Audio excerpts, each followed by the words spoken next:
ओं भगवते वासुदेवाय नमः। प्रथम स्कंध षष्ठ अध्याय। सुत उवाच एमन्ते नारदଙ୍କ ବାଣୀ ସେ ସତ୍ୟବତୀ ସୁତ ଶୁଣି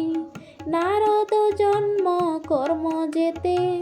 ହରିଙ୍କି ଭଜିଲେ ଯେ ମନ୍ତେ ଏ ସର୍ବ କଥା ଜାଣିବାରେ ପୁଣି ପୁଛିଲେ ଆର ବାରେ। ବ୍ୟାସ ଉବାଚ ଥିଲେ ସନ୍ନ୍ୟାସୀ ଯେତେ ଦିନ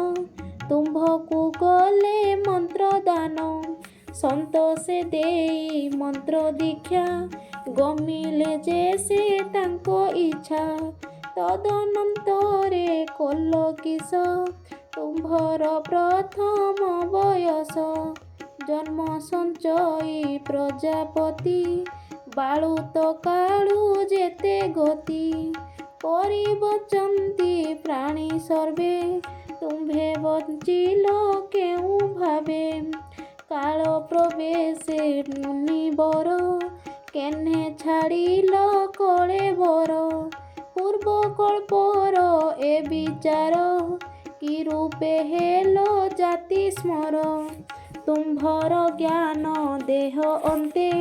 କାଳ ନ ହରିଲା କେମନ୍ତେ। ନାରଦ ଉବାଚ ଶୁଣଃ ମୁନି ଶୁଦ୍ଧ ଚେତା ମୋ ଜନ୍ମ କର୍ମର ବାରତା ମୋତେ ପରମ ଜ୍ଞାନ ଦେଇ ବିପ୍ରେ ଯେ ଗଲେ ପଥ ବାହି ମୁଁ ପୁଣି ପ୍ରଥମ ବୟସେ ମୁନି ଜନଙ୍କ ଉପଦେଶେ ଦିନ ବଞ୍ଚଇ ମାତା କୋଳେ ମନ ମୋ କୃଷ୍ଣ ପାଦ ତଳେ ମୋର ଜନନୀ ବିପ୍ର ଘରେ ସେବକୀ ପଣେ ଦିନ ହରେ ସେବଇ ବିପ୍ର ଘରେ ନିତ୍ୟେ ନଥାଇ ଆପଣା ଆୟତେ ଏକଇ ପୁତ୍ର ତାର ମୁହିଁ ସେ ମତେ ଦଣ୍ଡେ ନ ଛାଡ଼ଇ ସ୍ନେହେ ପୋଷଇ ନୀତି ନୀତି ମତହୁ ନାହିଁ ଅନ୍ୟ ଗତି ମୋର ନିମିତ୍ତେ ଭିକ୍ଷା ଅନ୍ନ ବହୁତ କଳ୍ପେ ତାର ମନ ସେବା ପାଇବ ଅନ୍ନ କାହିଁ ବ୍ରାହ୍ମଣ ଘରେ ଜାମିଳଇ ମତେ ଭୁଞ୍ଜାଇ ଅବଶେଷ ମୋର ଜନନୀ କରେ ଗ୍ରାସ ସଂସାର ଈଶ୍ୱର ଆୟତେ କାଷ୍ଠ ପିତୁଳି ଯେହ୍ନେ ହସ୍ତେ ଜନନୀ ସ୍ନେହେ ବଧ ହୋଇ ମୁଁ ସେ ବ୍ରାହ୍ମଣ ଘରେ ଥାଇ ନ ଜାଣେ ଦିଗ ଦେଶ କାଳେ କେବଳ ଗୁରୁ ପଥ ଭାଳେ ବାଳକ ପଞ୍ଚମ ବରଷ ବଞ୍ଚଇ ଜନନୀର ପାଶ ମୋର ଜନନୀ ଏକ ଦିନେ ବ୍ରାହ୍ମଣ ଘରେ ଗୋଦହନେ ଧେନୁ ଦେହନ୍ତେ ପଥେ ବସି ସର୍ପେ ମିଳିଲା ବେগে ଆସି ଦଇବ ଯୋଗେ ସେ ଦଂଶିଲା ତକ୍ଷଣେ ଜନନୀ ମମଲା ମୁହିଁ ମାତାଙ୍କୁ ଅଗ୍ନି ଦେଇ ଭାଳଇ ଚଉଦିଗ ଚାହିଁ ତାର ମରଣ ମୋ କଲ୍ୟାଣ ମଣିଲି କଲେ ଭଗବାନ ବିପ୍ରଙ୍କ ତହିଁ ମୋର ମନ ନିତ୍ୟେ ଭାଳଇ ଛନ ଛନ ତାହାଙ୍କୁ ଭେଟିବାର ଅର୍ଥେ ଗଲି ଉତ୍ତର ଦିଗ ପଥେ ଅନେକ ପୁର ନଗର ଗ୍ରାମେ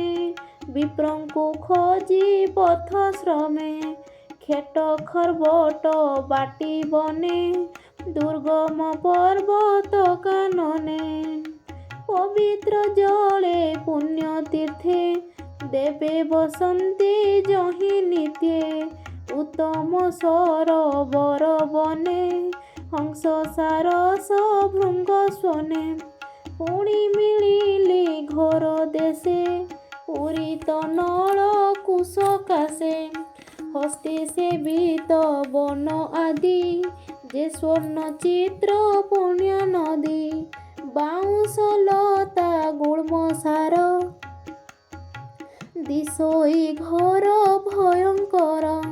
ସର୍ପ ଭଲୁକ ଶିବା ଗୃହେ ବନେ ଭ୍ରମଇ ଏକା ଦେହେ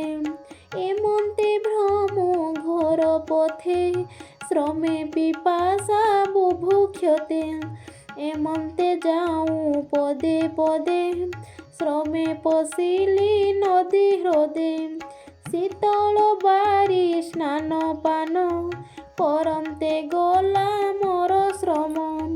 ନିର୍ଜନ ବନେ ନଦୀ କୂଳେ ବସି ଅସ୍ୱସ୍ଥ ତରୁ ମୂଳେ ଯେ ରୂପେ ମୁନିଙ୍କ ବଚନେ ଆତ୍ମାରେ ଆତ୍ମା ଅବଧାନେ କୃଷ୍ଣର ପାଦ ପଦ୍ମ ଯୋଗେ ଧ୍ୟାନ ମୁଁ କଲି ଅନୁରାଗେ ଉତ୍କଣ୍ଠା ଗଦ୍ଗଦ ବଚନ ଅଶ୍ରୁ ଜଳରେ ନେତ୍ର ପୂର୍ଣ୍ଣ ତକ୍ଷଣେ ପରମ ଆନନ୍ଦେ ହରି ବିଜୟେ ମୋର ହୃଦେ ଅତ୍ୟନ୍ତ ପ୍ରେମ ଭରେ ଦେହେ ଉଦ୍ଗମ ହେଲେ ତନୁ ରୁହେ ଆନନ୍ଦ ସାଗରେ ବୁଡ଼ିଲି ଉଭୟ ଲୋକ ନ ଜାଣିଲି ରୂପେ କି ଦେବା ପଟାନ୍ତର ମନ ବଚନ ଅଗୋଚର ନ ଦେଖି ପୁଣି ତତ୍କ୍ଷଣେ ବ୍ୟାକୁଳ ଚିତ କର ଶଣେ ପୁଣି ରହିଲି ଦୃଢ଼ ଚିତେ ସେ ରୂପ ଦେଖିବା ନିମନ୍ତେ ସେ ହରି ହୋଇଲେ ଅନ୍ତର ଦିଶିଲା ଘୋର ଅନ୍ଧକାର ବାହୁଡ଼ି ଚାହିଁଲି ବାହାରେ ଦିଶ ଆକାଶ ଅଭ୍ୟନ୍ତରେ ଭିତରେ ବାହାରେ ନ ପାଇ ଆକୁଳେ କମ୍ପେ ମୋର ଦେହି ଏମନ୍ତେ ଅନ୍ତରିକ୍ଷ ବାଣୀ କିବା ଅମୃତ ତରଙ୍ଗିଣୀ ମନ ବଚନେ ଅଗୋଚର ସ୍ୱଭାବେ ଗମ୍ଭୀର ସୁସ୍ୱର ପ୍ରସନ୍ନ କଲା ମୋର ମନ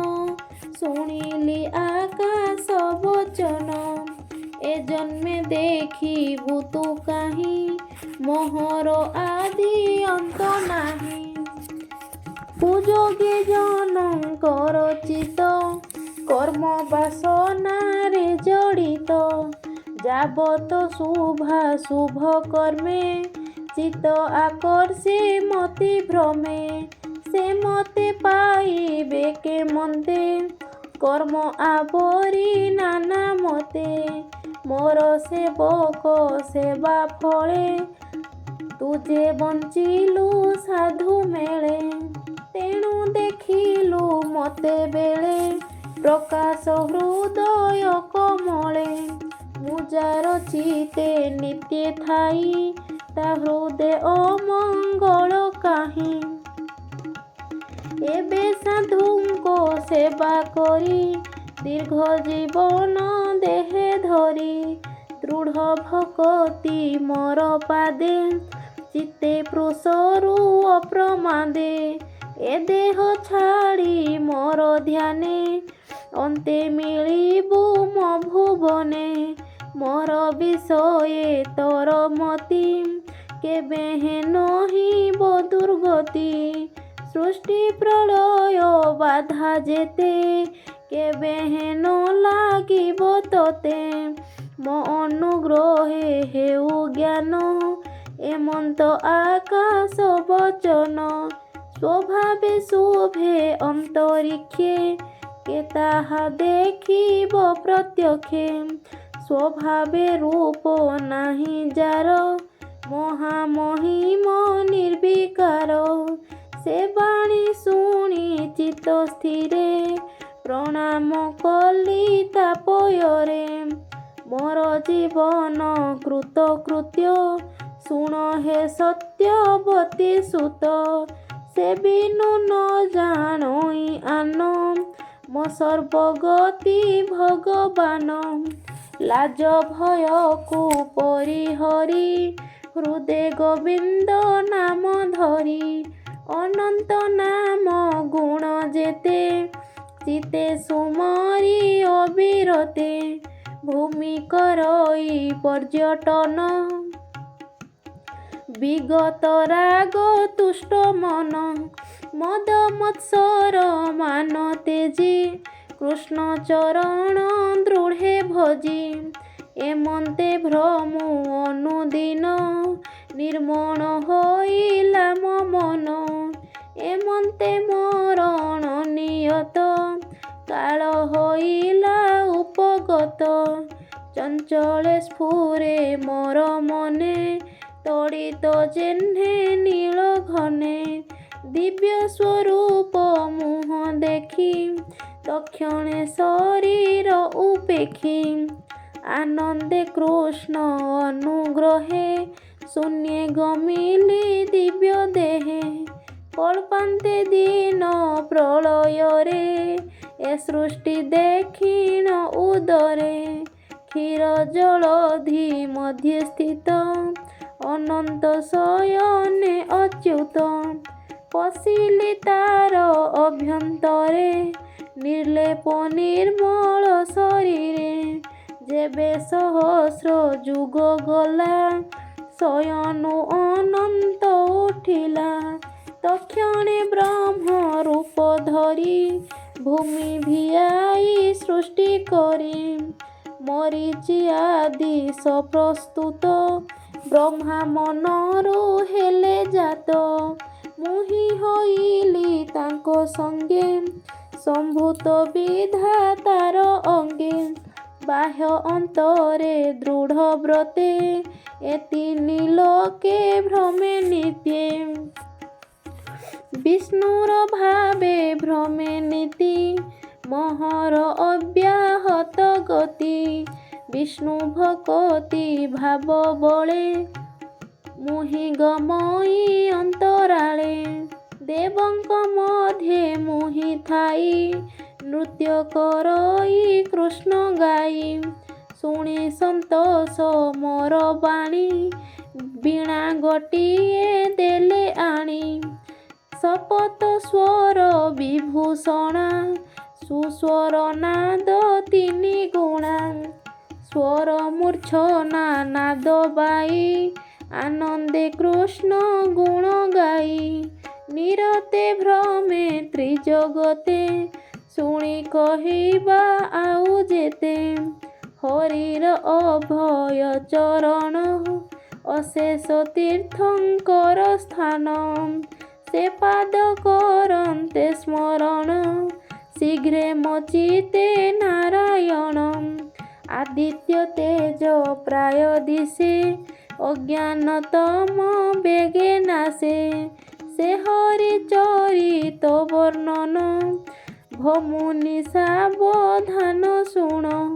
ଭବସାଗରେ ଯେତେ ନରେ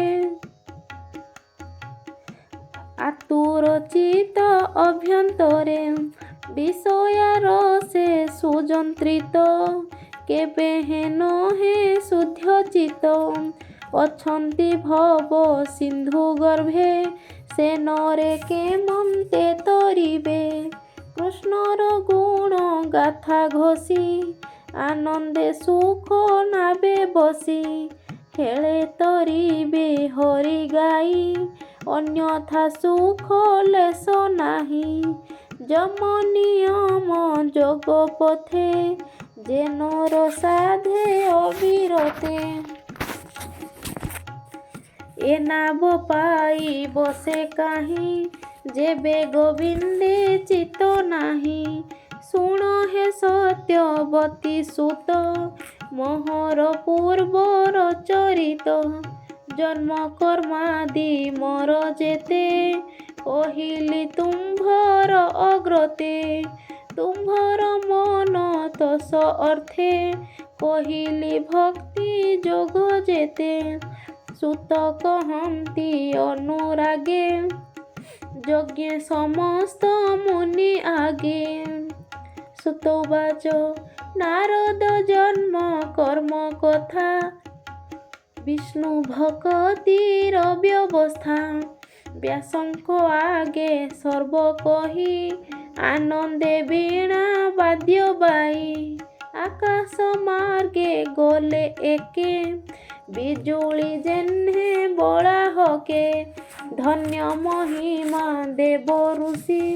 ନିରତେ କୃଷ୍ଣ ନାମ ଘୋଷି হরি গায়নে ভোল হই বিবিধ ছন্দে বীণা বাই নিরতে ভ্রমে তিনি পুরে জগত সংকট উধরে বলই দাস জগন্নাথ প্রথম স্কন্ধে ভাগবত इति श्रीमद्भागवते महापुराणे पारमहंस्यां संहितायां प्रथमस्कन्धे व्यास नारद संवाद नाम षष्ठ अध्याय।